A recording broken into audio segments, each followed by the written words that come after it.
ganun kasi. Hindi ako mahilig sa coffee shop talaga. Mahilig ako sa mga ganun. Oo, pwedeng cafe restaurant, pwedeng fine dining. Mahilig ako sa ganun kasi mas nakaka-relax ako doon and mas may peace of mind ako doon. Kaya sa coffee shop, kasi sa mga Starbucks, guys. Yung mga sinasabing gusto ng katahimikan tapos pupunta ng Starbucks. Parang 50-50 hindi totoo. Kasi hindi ka nakakapagpahinga sa Starbucks, guys. Super ingay sa Starbucks. Parang ang laki ng mukha ko, hindi makatotoo. Wait lang. Basta sa Starbucks, guys. Napo siya sa TokTok. Yung alin. Diba? Sabi, mag-aaral daw. Never ako nag-aral sa cafe, guys. Mas nakakapag-aral ako, mas nakakapag-review ako, mas nakakapag-focus ako kapag nasa kwarto ako, pag nasa room ako, tas mag-isa lang ako. Doon pumapasok sa utak ko yung mga kailangan kong pag-aralan talaga. Pero yung sasabihin yung mag-aaral kayo sa coffee shop, tapos gagastos pa kayo ng kape, eh ako kasi pag may pagkain sa harap ko, kakainin ko talaga, hindi ako magre-review. Hindi ko kayang pagsabayan yung kumain, uminom habang nagre-review. Gusto ko, one at a time ako. Kaya ko mag-multitask sa ibang bagay, pero sa ganong karami. Diba? Pero naiintindihan ko naman kung may ibang, siguro depende naman yan sa tao. Kung merong mga ibang tao kasi comfy talaga silang mag-aral, tsaka nakukuha nila yung peace sa ganong place. Wait, ano yung usapan? Wala na client. Daiki. Hi, anong oras tulog mo? Pinapatulog mo na po agad. Kaka-live ko nga lang po eh. 3 hours pa po ako dito. Pero mas marami nagagawa pag nasa coffee shop. Like, sino ba sa inyo yung mga nakakapag-aral talaga sa coffee shop? Oo, coffee shop daw usapan. Coffee shop usapan. Ako, ayoko talaga, guys. Pang picture-picture lang ako sa mga ganun. Pero, yung aral-aral, kaplastikan. Charot. Ay, Nicole, babe. Mas madami ka nagagawa. Tulad ng alin, yung ginagawa mo sa coffee shop mo. Inubos mo yung mga pagkain mo, yung mga coffee mo. Tapos hindi pa ako makaping tao. Hindi ko alam. Parang sobrang, according to my survey, wow. According to my survey, parang sobrang daming tao nagkakape. Ako na lang ata hindi. Ako lang ata hindi nagkakape sa buong mundo. Charot. Kasi hindi talaga ako makape.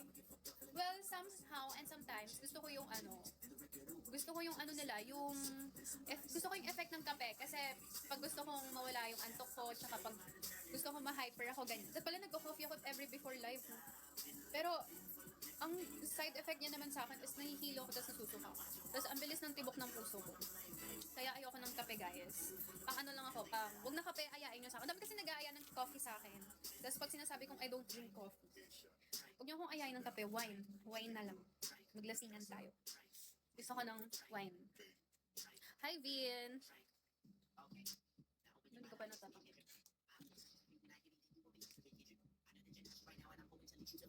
Wala nang agent. Hi, Alien! Mysterious man, hello.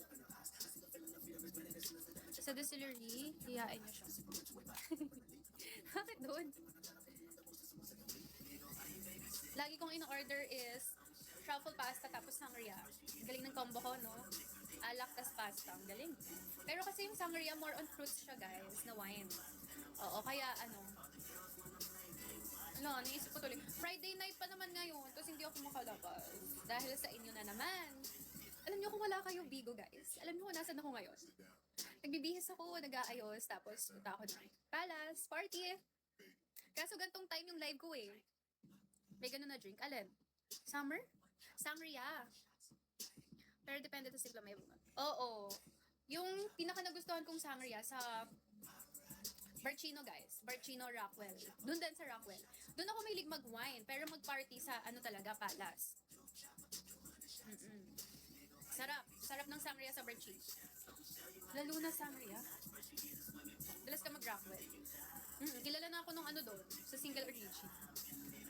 Nakalis na mga crave mo. Bakit? Anong gagawin mo sa craving so Kim? Kayo talaga, nililista nyo, tapos nililista nyo lang. Bakit Sakal? Nasa Pinas ka ba, Sakal? Wait lang. Pinas ka ba? Sino yung taga-Japan? Si pala yun? Si Chinitz. Ayun pa, actually, ko yun. Cravings ko din yun. Yung kwek-kwek. Kwek-kwek and kwek-kwek. Nakalimutan ko yung mga cravings ko. Shit. Pwede ba magbara dito? Kwek-kwek. Kasi nung nakaraan hindi kami natulinitan ng friend ko. Sabi ko gusto ko mag-kwek-kwek. Yung after namin kumain sa Vietnamese na food, na Vietnam resto. Eh, hindi ko sobrang gutom ko nun, guys. Like, first meal ko yon of the day. Tapos, hindi pa masarap yung kinain ko. Kaya, somehow nakaka-bad trip. Tapos, sabi ko, mag-kwek-kwek na lang tayo sa sa Fusion Alley kasi hindi naman maulan. Kaso labas. Meron din doon. Hindi ko nakikita. Ano pa ba yung mga resto sa labas ng power plant? Kaya din want ko dun lagi, guys. Kasi, dinadayo ko talaga yung Rockwell na yun. Kasi, guys, mahilig ako sa may ilaw paggabi. Kasi nga takot ako sa dilim, di ba? This is the backstory. Kaya gusto ko night out kasi takot ako sa dilim tsaka sa gabi. Tapos, kaya gusto ko may buhay yung gabi ko tsaka may mga ilaw pag madilim. Nakikas. Ang daming alam. Pero totoo yun. Ano daw? Parang want ko mag-kwek-kwek mamaya. Wala na bang kwek-kwek ngayon? Tara, kwek-kwek tayo. Dala ko plastic. Baliw. Emo, hello. Imon pala. Mocha Frap, hello. Antonios? Ano yung mga ano doon? Hirap talaga maging mahirap. Grabe. Affordable naman kasi doon, guys. Hindi naman totally Hindi ko alam. Pasta nila 400 something lang. Oh. Tapos sangria nila. Thank you, Imon. Sangria nila siguro, hindi ko alam. Bibili ko lang. Siguro 800. Tama ba? Yes, may go-to talaga Rockwell. Kunwari, ayain ko lang sa friends ko. Tara, Rockwell tayo tonight. Friday night ngayon, guys. Nasaan ako? Nandito ako sa inyo. Dapat nga may rin ako eh. Saan? Ang sarap, quick. Ang sarap ng quick, guys, no? Pero hindi. Mas iniisip ko pa rin talaga yung Mas iniisip ko yung truffle pasta.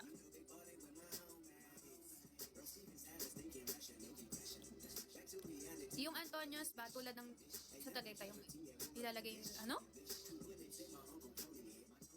Okay, Kim. High level ka na pala dito, Kim. Grabe ka, Kim. May na ako magpindot-pindot, baka mawala na naman ako. Ate, pwede po manliligaw. Ayoko na po ng manliligaw. Hi, Tisoy.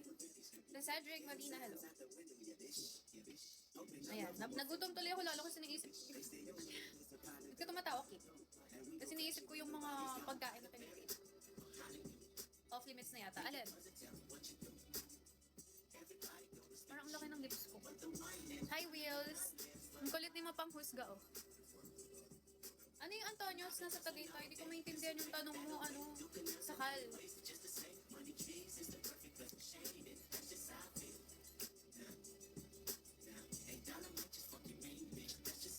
Okay. Kilala ko may-ari.